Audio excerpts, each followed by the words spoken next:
Salve, salve, meus amigos, tudo bem? Sejam todos muito bem-vindos ao nosso canal. Hoje a ideia é prepará-los, principalmente o pessoal do Colégio Naval, que faz prova já esse final de semana, dias 20 e 21 de maio. Então a ideia aqui é preparar com os principais assuntos da prova, aqueles, claro, mais cobrados, e a partir disso fazermos o que nós, tanto eu quanto o professor Tiago, chamamos de treinamento.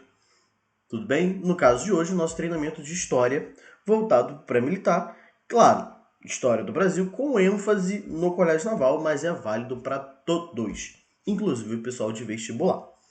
Dito isso, vamos iniciar o nosso treinamento. São 12 questões, tá? Foram colocadas 12 questões para que nós possamos treiná-las e, claro, observar questão por questão. Bom, vamos lá. A primeira questão diz assim, ó. As invasões holandesas que ocorreram no século XVII foram o maior conflito político-militar da colônia. Embora concentradas no Nordeste, elas não se resumiram a um simples episódio regional. Ao contrário, fizeram parte do quadro das relações internacionais entre os países europeus, revelando a dimensão da luta pelo controle do açúcar e das fontes de suprimento de escravos. O ataque em Pernambuco se iniciou em 1630 com a conquista de Olinda. A partir desse episódio, a guerra pode ser dividida em 3 períodos distintos. Ou seja, nós temos a primeira fase, de 1630 até 1637, período completamente conturbado, é o início das invasões, então nós temos conflitos entre senhores de engenho e também entre os holandeses que estão chegando. Então é um período de completa instabilidade. Para quem já vem estudando há algum tempo, é a primeira fase que nos é mostrada o cenário, por exemplo, do Francisco Fernandes Calabar. Tudo bem? Além disso, ele pergunta sobre a segunda fase. Ele diz assim, o segundo período, entre 1637 e 1644, caracteriza-se por relativa paz, relacionada com o governo do príncipe holandês Maurício de Nassau. Podemos chamar esse período de período nassoviano, que foi o responsável por uma série de importantes iniciativas políticas e realizações administrativas. Texto daquele autor que o Colégio Naval adora, que é o Boris Fausto. Tranquilo? Bom, a pergunta, gente, é sobre período nassoviano. Como ele mesmo fala, nós temos a divisão em 3 fases distintas das invasões holandesas. Mas antes de falar dessas invasões no Nordeste, em Pernambuco, desculpa, é necessário salientar o seguinte. Não é a primeira invasão holandesa no Brasil. A primeira invasão holandesa no Brasil ela ocorre já em 1624, com a presença na Bahia. E aí são logo expulsos. Porém, aquela que consolida, aquela que vai formar o chamado Brasil holandês, é a invasão em território pernambucano. Tranquilo? Como o próprio texto diz, né? A primeira invasão e a primeira conquista é na cidade de Olinda, posteriormente vai se expandir pelo Nordeste. A primeira fase, ela marca, como nós estamos, né? Esse cenário de conflitos envolvendo senhores de engenho, envolvendo os próprios holandeses. É um cenário que, por conta desses conflitos, gera, por exemplo, a fuga de vários escravos. Não à toa é o período em que Palmares mais vai crescer na história do Brasil. Tranquilo? Já a segunda fase, como o próprio texto diz, é um período de relativa paz. Tranquilo? Ou seja, das 3 fases, nós temos 2 que são períodos de instabilidade, ou seja, de conflitos sucessivos, e uma de relativa paz. Então, a primeira fase, período de conflito. Tudo bem? Segunda fase, período de estabilidade. Terceira fase, voltamos à instabilidade. Terceira fase é o período marcado, por exemplo, pela insurreição pernambucana. Tudo bem? E aí vem a pergunta. São características do governo Maurício de Nassau, exceto. Vamos lá, gente. Tem uma parada maneira para se fazer essas questões. Inclusive, foi um aluno meu que deu essa ideia e a gente fazendo as questões deu para entender bem isso. Toda vez que aparecer uma questão de Maurício de Nassau, entre aspas, se ela pedir a correta, ela vai estar falando bem de Nassau. Bem como assim? Falando que Nassau concedeu crédito, aumentou a produção de cana, que Nassau foi um tolerante religioso, investiu na urbanização das cidades pernambucanas, criou uma cidade que recebeu seu nome de Maurícia, enfim, ele vai estar sempre falando desses lados positivos de Nassau. Por outro lado, quando ele pede errada, óbvio, ele vai estar falando, entre aspas, mal de Nassau. Olha as alternativas. Letra A. Concessão de créditos aos senhores de engenho, ou seja, ele está concedendo crédito, e ao conceder crédito, nós teremos uma elevação da produção novamente. Tranquilo? E lembrando, tá? Essa concessão de crédito é tanto para português, lusitano, né? Luso brasileiro, melhor dizendo, ou para os holandeses também. Tranquilo? Investimento em obras urbanas, sendo construídas pontes e obras sanitárias, principalmente as pontes para facilitar o transporte até o porto. Tranquilo? Lembra, Olinda é a grande região produtora de cana. Você vê isso na aula de Guerra dos Mascates, por exemplo. Pernambuco é o porto. Então, para você ligar essas duas cidades e acelerar esse transporte, você cria pontes favorecendo e além disso, consolidando a presença no território. Letra C. Criação da cidade de Maurícia, hoje um bairro da capital pernambucana. Foi o que nós falamos. Nassau, ele cria uma cidade de fato com o seu nome. Tranquilo? Dá o seu nome a ela, né? Cidade de Maurícia, urbanizada. Aí vem outro ponto que é o que fala a letra E, por exemplo. O estímulo à vinda de artistas, naturalistas. As primeiras pinturas sobre o período colonial brasileiro, sobre a produção de cana no Brasil, não é portuguesa, é holandesa, é estimulada por Maurício de Nassau. Tranquilo? E aí o gabarito, já como ele pede incorreta, é a nossa letra D, que fala que Nassau era um intolerante religioso. Pelo contrário, Nassau vai estabelecer uma tolerância religiosa. Por quê? No Brasil nós temos a predominância do catolicismo nesse momento. Já os holandeses, eles eram de origem calvinistas. Tranquilo? E aí, para tentar diminuir esses conflitos e também gerar uma maior produção, Nassau concede liberdade religiosa no território brasileiro. Por isso, o gabarito letra D. É como se ele estivesse falando mal de Nassau. Tranquilo? Bom,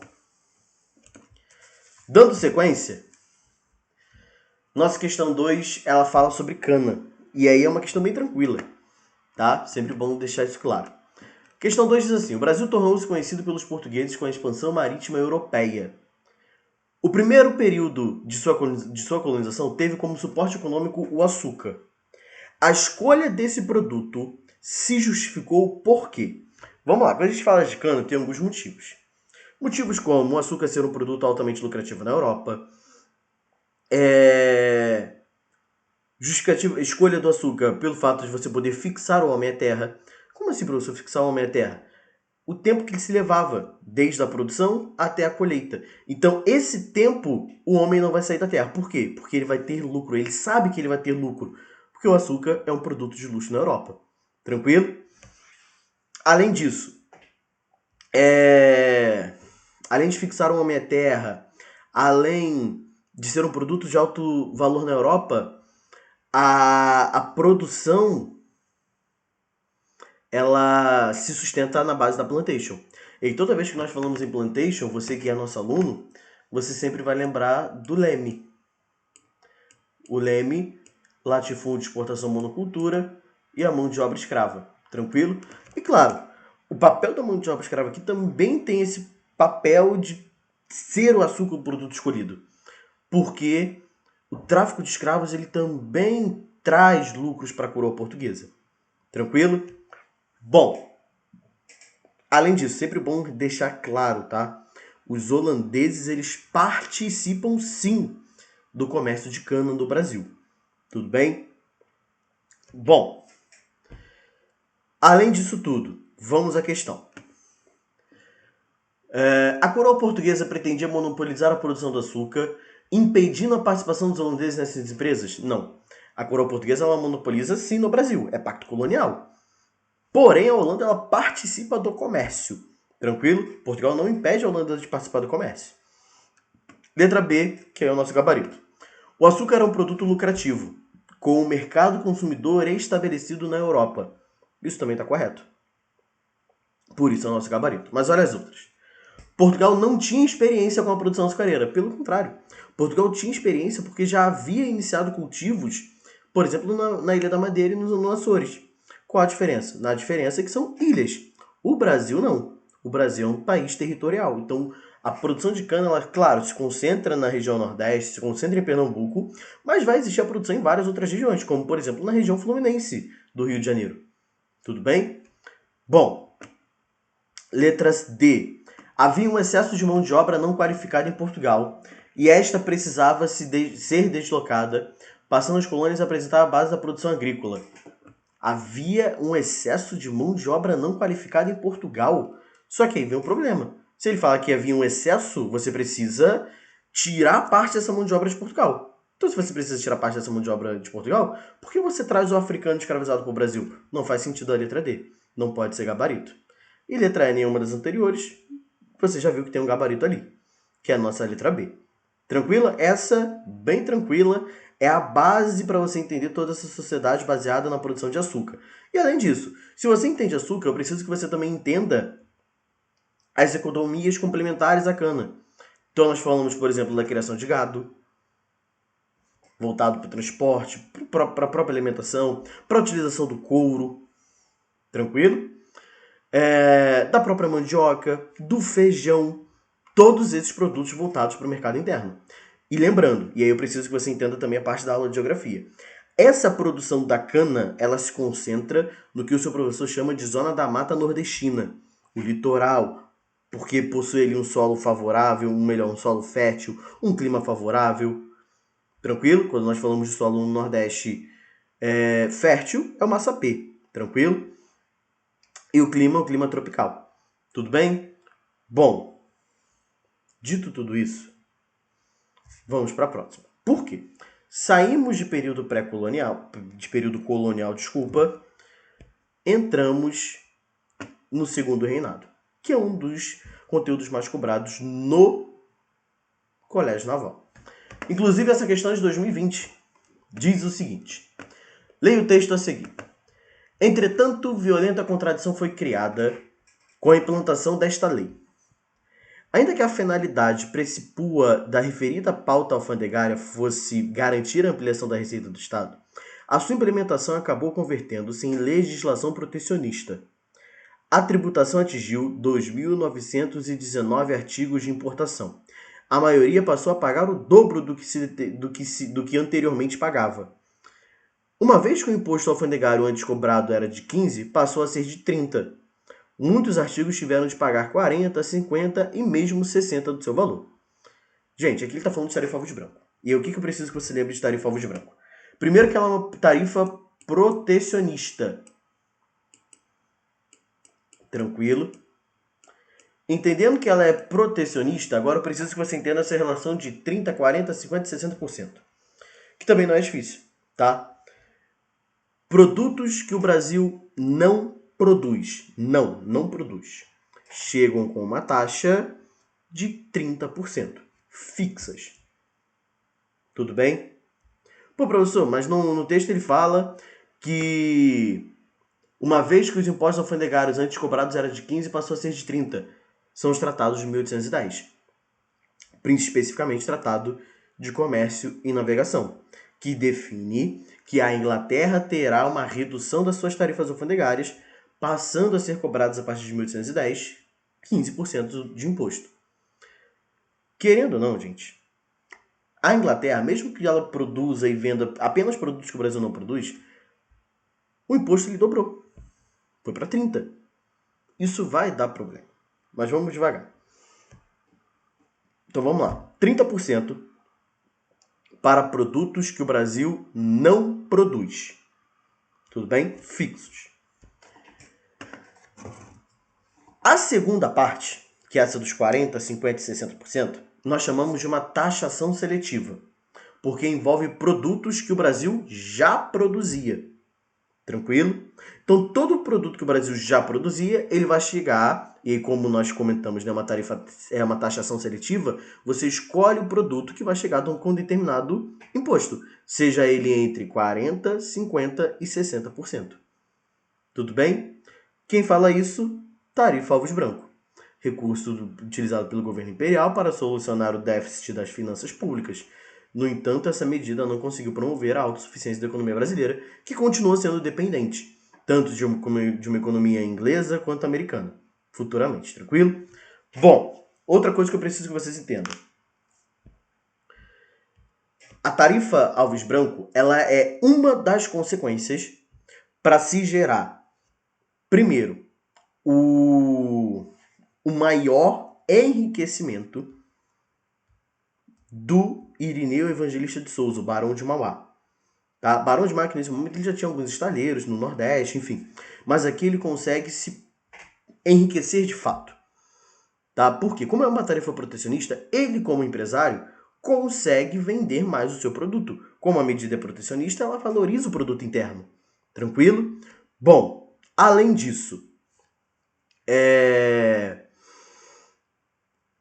a tarifa Alves Branco ela gera outros movimentos.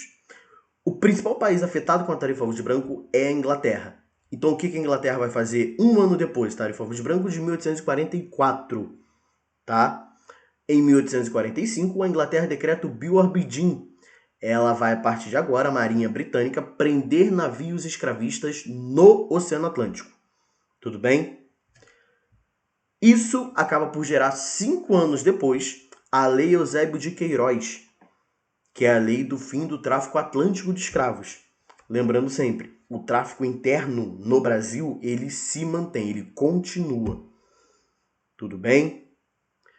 Bom, isso faz com que Mauá enriqueça ainda mais. Não à toa, existe um outro cenário também. O café ele tem papel importantíssimo também nesse enriquecimento do Mauá. O café ele é o grande produto brasileiro na pauta de exportação do Segundo Reinado.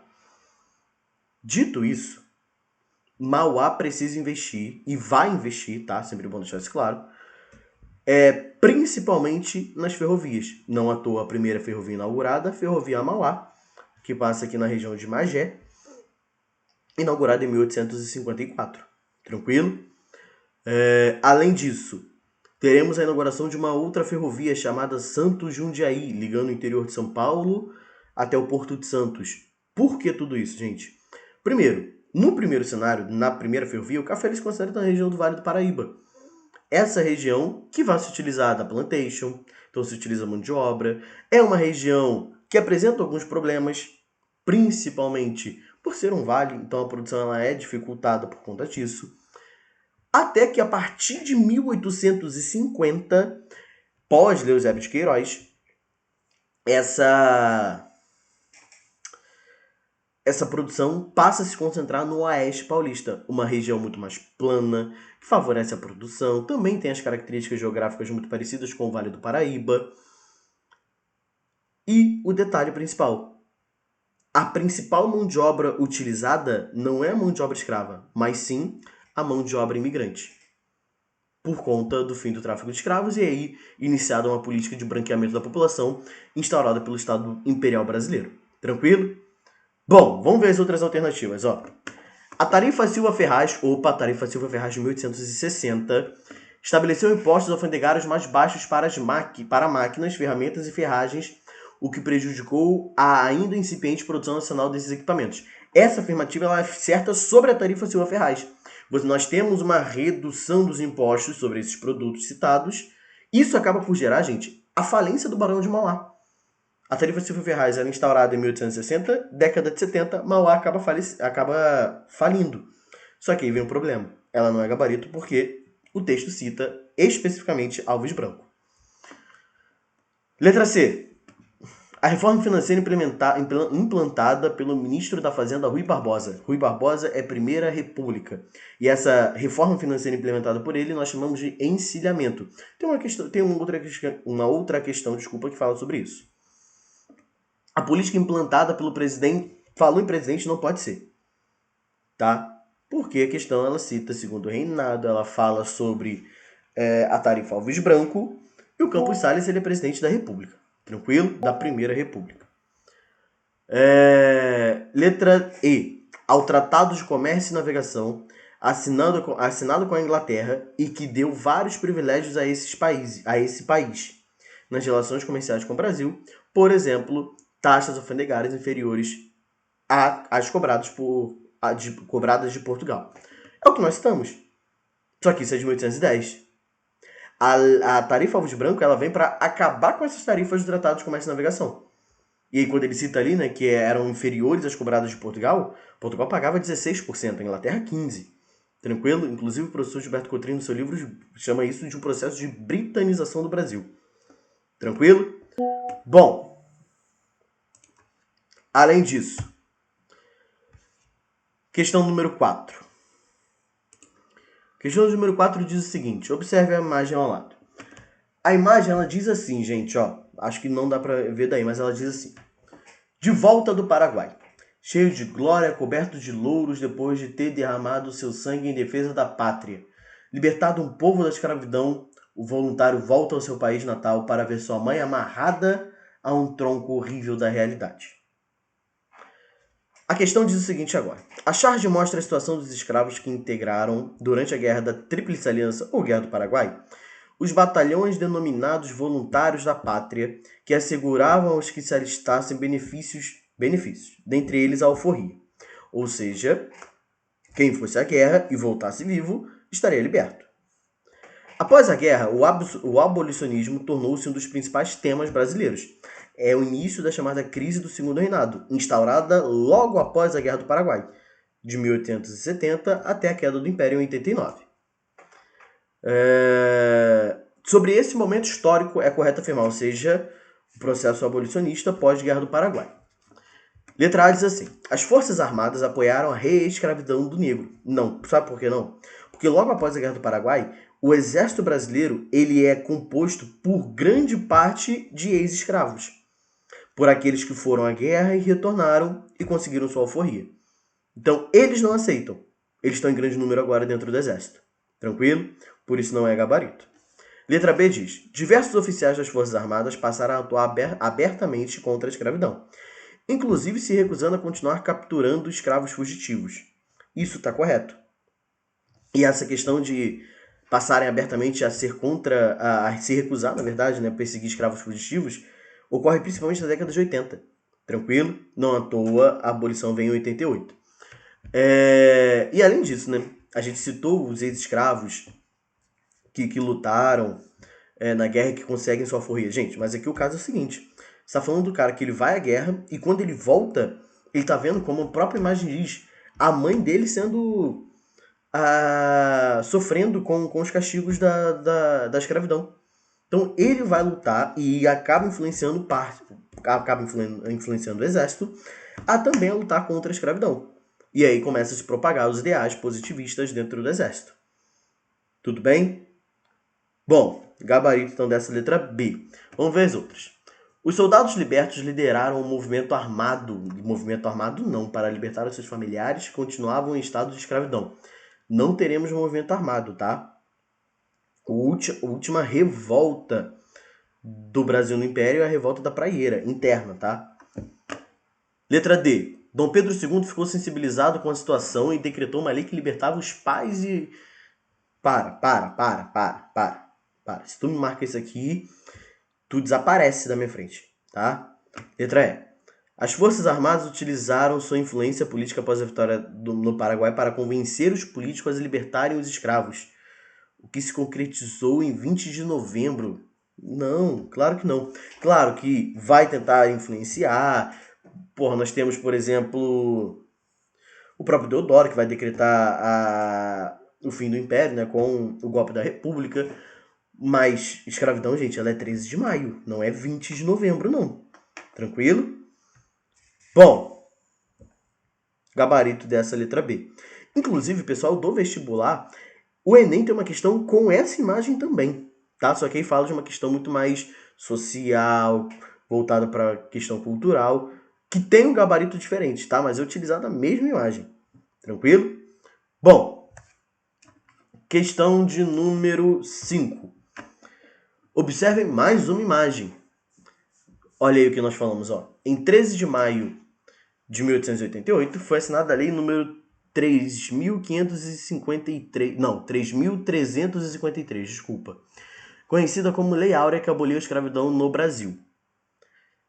É correto afirmar que entre fatores que contribuíram para o fim da escravidão estava Letra A, o nosso gabarito. A campanha abolicionista, que mobilizou profissionais liberais, jornalistas, advogados, intelectuais, dentre outros, militares também, que atuavam por meio de clubes, associações e jornais defendendo a causa abolicionista.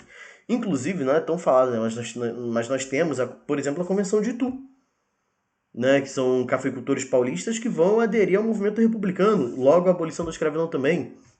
A gente pode citar aqui vários abolicionistas, José do Patrocínio, nós temos os irmãos Rebouças, o próprio Luiz Gama, né, que se tornou o grande advogado dos escravos, o próprio Benjamin Constant dentro do exército, enfim, vários e vários abolicionistas que vão pressionar o Império até acabar com a escravidão. E o que o Império vai fazer logo após a Guerra do Paraguai? Criar leis que vão retardar a abolição. Dentre elas, Lei do Ventre Livre, decretando que a partir daquela data todo filho de escravo nasce livre, tranquilo. E posteriormente a Lei dos Sexagenários, decretando que todo escravo acima dos 60 anos se torna livre, tranquilo? Até a Lei Áurea de 1888, decretando de vez a abolição. Tranquilo? Aí vamos lá. Letra B diz: a decisão da sociedade brasileira de libertar os escravos, trocando a alforria dos cativos em troca da permanência deles na terra por mais alguns anos. Não. Lei Áurea não foi uma mera formalidade, não. Lei Áurea foi a lei para abolir a escravidão mesmo. Tranquilo? C. Os constantes ataques de escravos quilombolas liderados por Chico Rei a fazendeiros e políticos brasileiros pressionando o governo a assinar a abolição da escravatura, troca dos filhos assassinatos, nada a ver isso aqui. D. A proclamação da República tornou a causa escravagista insustentável. A proclamação da República ela se dá após a abolição da escravidão. Letra E. O processo que gerou a assinatura da Lei Áurea se deu graças à atuação do Dom Pedro II. Quem assina naquele momento, Princesa Isabel, que estava como regente do país porque Dom Pedro estava doente, ela se utiliza da influência e ela assina. Não é Dom Pedro, tranquilo? Bom, número 6. Saímos do segundo reinado, chegamos até República, novamente.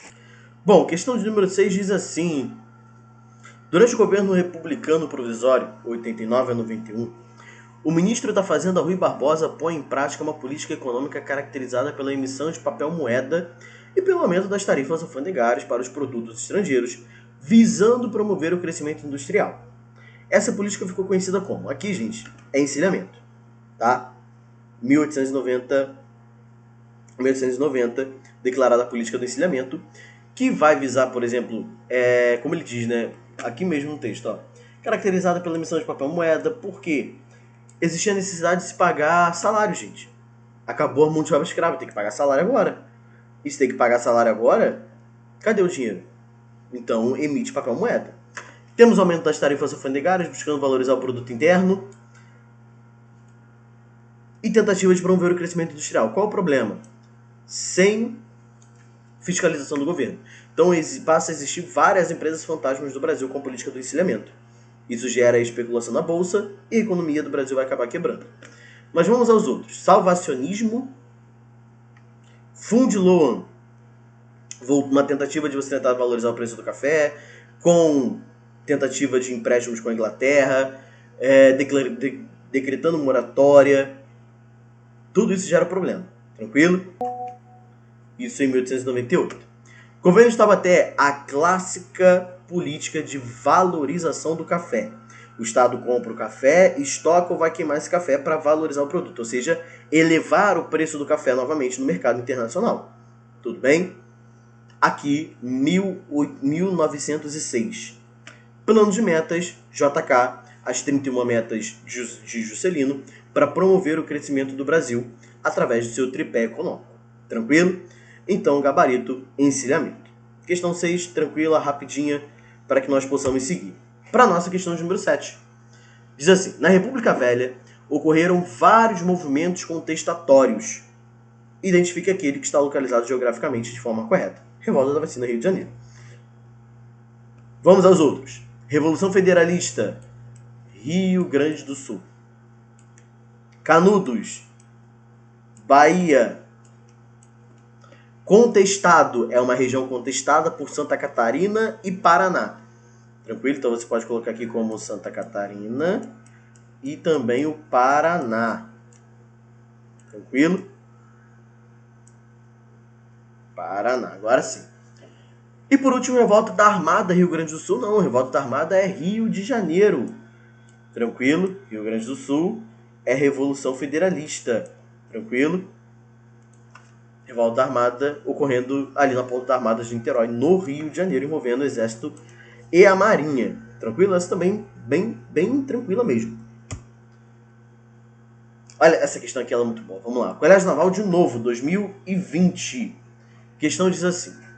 Seria muito difícil prever, no início de 1929, que após a presidência relativamente tranquila de Washington Luiz surgiria uma forte cisão entre as elites dos grandes estados. Cisão essa envolvendo as oligarquias de Minas e de São Paulo. Mais ainda, que essa cisão acabaria por levar ao fim da Primeira República. Gente, ele está falando...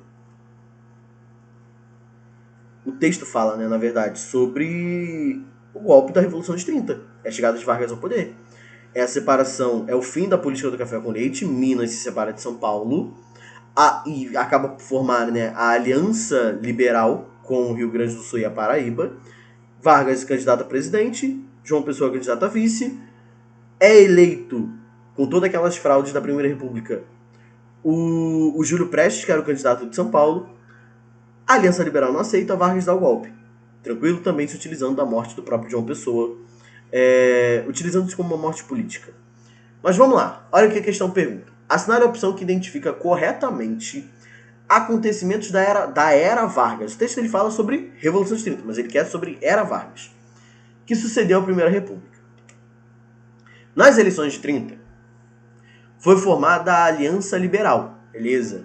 Rio Grande do Sul, Paraíba e Minas, que reuniu políticos paulistas. Já para, porque São Paulo, entre aspas, fica sozinho, mas consegue eleger o presidente, que no caso seria o Júlio Prestes. Tranquilo? Que reuniu políticos paulistas e mineiros. Não, União de Políticos Paulistas e Mineiros, nós chamamos de café com leite. Tranquilo? Que é o que se deu praticamente toda a República. Olha o nosso gabarito. Vargas deu início ao processo de industrialização do país. E a obra emblemática da sua política econômica foi a CSN, a Companhia Siderúrgica Nacional. Tranquilo? Como ele coloca ali, a usina siderúrgica de Volta Redonda. E aí, para quem lembra das aulas de geografia, uma indústria de base no Brasil. E aí, destaque, é que ele destaca a Volta Redonda, a CSN, mas podemos destacar, por exemplo, a Vale do Rio Doce, se destaca também a FNM no Rio de Janeiro, a Fábrica Nacional de Motores, tudo bem? Claro, tudo isso no contexto de Segunda Guerra Mundial e com o investimento também do próprio Estados Unidos. Letra C. Durante o período getulista, ocorreram significativas transformações político-sociais no Brasil. Aqui sai o Rio, né? Entre elas, o crescimento da população agrária em relação à população urbana. Olha o detalhe. Vargas, quando concede leis trabalhistas, ele concede para os trabalhadores urbanos. E também quando ele inicia a industrialização, principalmente a partir da década de 40, é uma industrialização na cidade, claro, transformar regiões em cidades. Então, não, pelo contrário, há um aumento da população urbana em relação à população agrária. Lembra das aulas de geografia também? Tranquilo? Letra D. Com a implantação da ditadura do Estado Novo por Vargas, a AIB e a ANL formaram uma aliança para enfrentar o novo regime. Não, são completamente opostos e passam a existir só no governo constitucional. Tranquilo? A e B, chamados integralistas, são chamados fascistas, o grupo fascista. Tranquilo? E por outro lado, a ANL, a Aliança Nacional Libertadora, é o grupo socialista, comunista. Tranquilo? Então eles jamais irão se aliar. O que eles vão fazer? Em 1935, os comunistas tentam dar um golpe, é chamado Intentona Comunista. Intentona lembra a ideia de golpe fracassado. Então eles perdem para Vargas. Em 1938 nós temos Intentona Integralista, tentativa dos integralistas, dos fascistas, de dar golpe em Vargas. Tranquilo? Bom, letra E. O governo do Estado Novo criou o DIP, o Departamento de Investigações Policiais. É Departamento de Imprensa e Propaganda. Tranquilo? É o departamento voltado para censurar o Brasil, a população brasileira. Tranquilo? Então já não pode ser. Tá completamente errado a letra E. Gabarito também bem tranquilo, letra B. Show de bola? Número 9. Essa é clássica, tá? De ESA, SpaceX, Naval. Brasil na Segunda Guerra Mundial. Este ano, 2014, faz 70 anos que o Brasil iniciou sua participação na Segunda Guerra Mundial, ou seja, o Brasil declara guerra ao eixo, o eixo formado por Alemanha, Itália e Japão, em 1942, quando ele rompe e declara guerra. Só que o Brasil só vai à guerra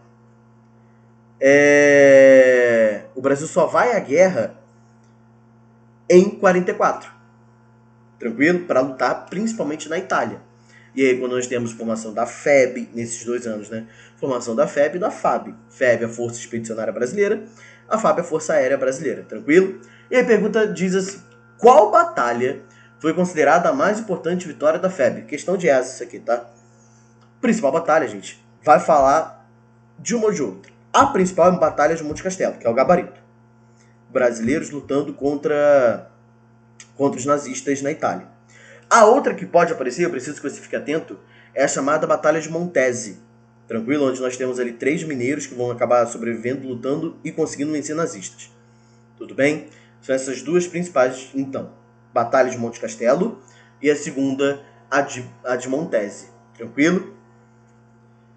Questão 10. Boa questão também. Vamos lá. Em 1945, Getúlio Vargas foi deposto, encerrando o Estado Novo. Independente das campanhas queremistas, ou seja, dos trabalhadores pedindo para que Vargas ficasse, ele acaba saindo. Foram convocadas eleições gerais e o general Eurico Gaspar Dutra foi eleito presidente da República e empossado em janeiro de 1946. Sobre a economia no governo Dutra, é correto afirmar que, sobre a economia no governo Dutra, então falamos de uma economia no início um pouco mais liberal, posteriormente com uma intervenção do Estado, principalmente a partir do plano SALT. Tranquilo? Vamos lá. Letra A. O presidente Dutra deu prosseguimento à política de seu antecessor, estabelecendo pleno controle estatal na economia. Não, já vimos que não é isso. E, ao final de seu governo, lançou a campanha O Petróleo Nosso. A campanha O Petróleo Nosso, Vargas, governo democrático, assume logo depois do Dutra. Campanha O Petróleo Nosso, finalizada com a criação da Petrobras. Tudo bem?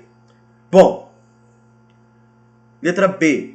Com a implementação do plano SALT, investimento em saúde, alimentação, transporte e energia, foi feita a pavimentação da rodovia Rio-São Paulo e foram criadas a Companhia Siderúrgica Nacional e Vale do Rio Doce. Não, de fato é criada a rodovia Rio-São Paulo, a rodovia Presidente Dutra.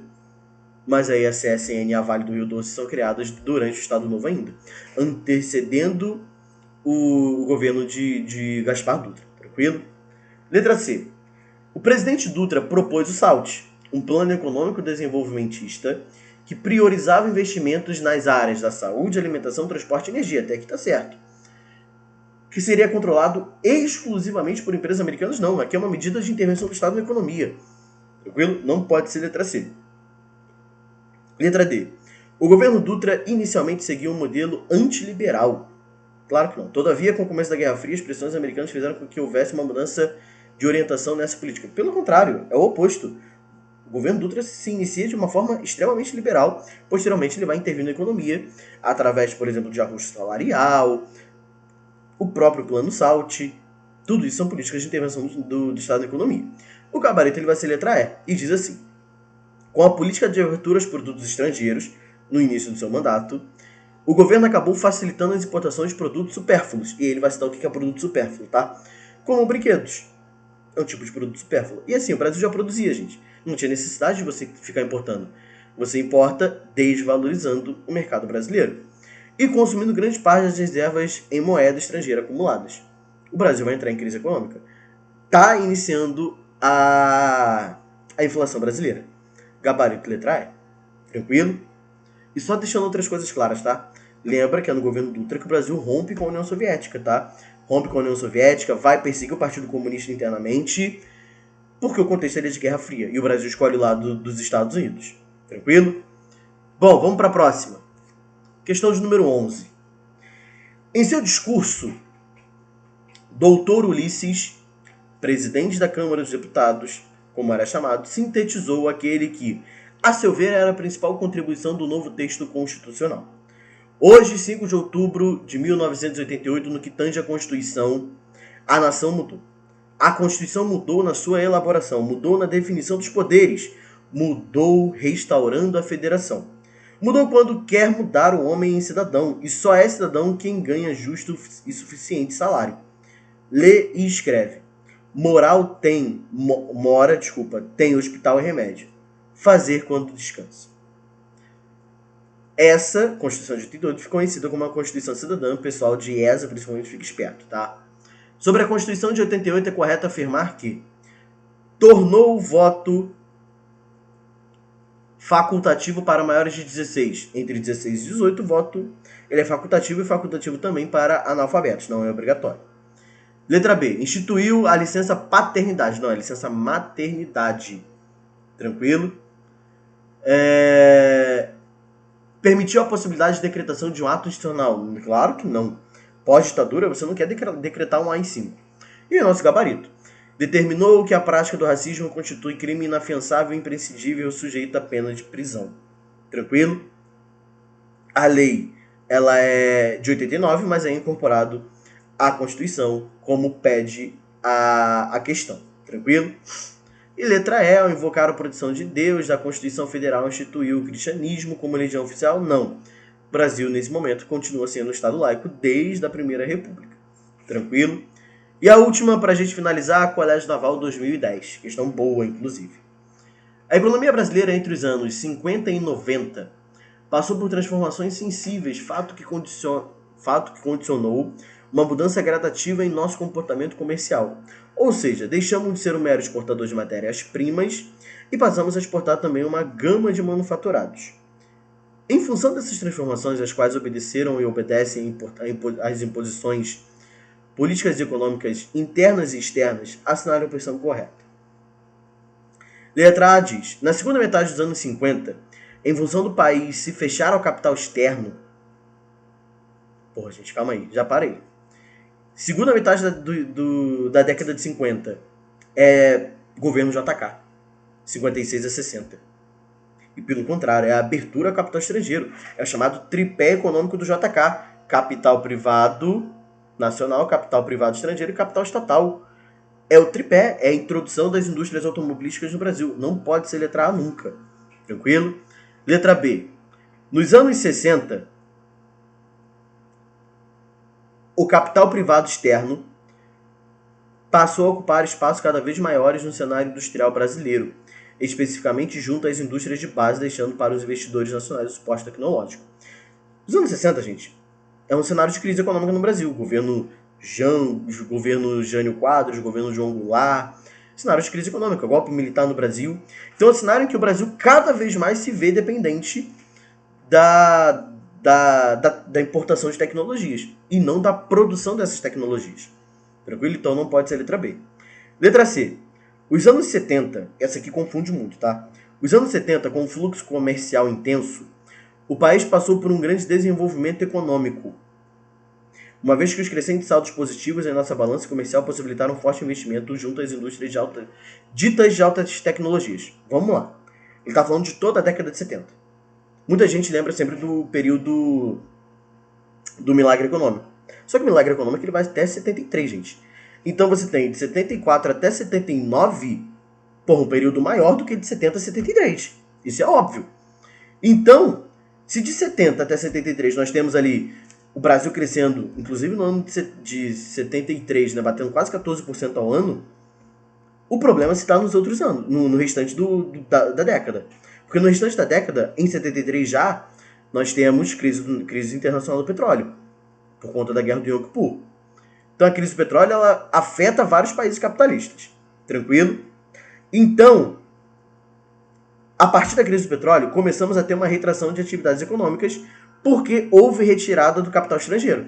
E aí é iniciado o governo Geisel. E aí o Geisel, ele tenta garantir o crescimento a partir, de fato, agora da intervenção do Estado. E aí, gente, quando ele tenta fazer isso, olha o detalhe. Ele diz aqui, ó, saldos positivos na nossa balança comercial possibilitaram fortes investimentos junto às indústrias ditas de altas tecnologias. Se você lembra do governo Geisel, Geisel investe na continuidade das obras faraônicas. Não é em indústrias de altas tecnologias. Tranquilo? Você pode falar, por exemplo, de uma... chamado... Como é que eu posso dizer? Do acordo com a Alemanha para fornecimento de energia nuclear, por exemplo, com a criação de Angra 2. Não é indústria de alta tecnologia, então não pode ser letra C. Letra D, nos anos 80, em função do crescimento do mercado consumidor no país, possibilitado pelo incentivo ao crédito. Vamos lá, gente. Década de 80 é década perdida. Você cansa de ouvir seu professor de geografia falar isso. Não pode ser. Tranquilo? Década de 80, porque nós temos o agravamento da crise que vem da década de 70. Tranquilo? Que gera também o crescimento da inflação e também do desemprego. Se gera crescimento do desemprego, o consumo, o mercado consumidor interno do país, ele não está em crescimento, ele está em queda. Tranquilo? E aí o nosso gabarito letra E. Nos anos 90, presenciou-se um incremento na competitividade do Parque Industrial Nacional, reflexo dos grandes investimentos externos em quase todos os segmentos produtivos, aliados aos incentivos fiscais e à concorrência estimulada pelo governo. Gente, anos 90 é o início da política neoliberal no Brasil, no governo do Fernando Collor de Mello.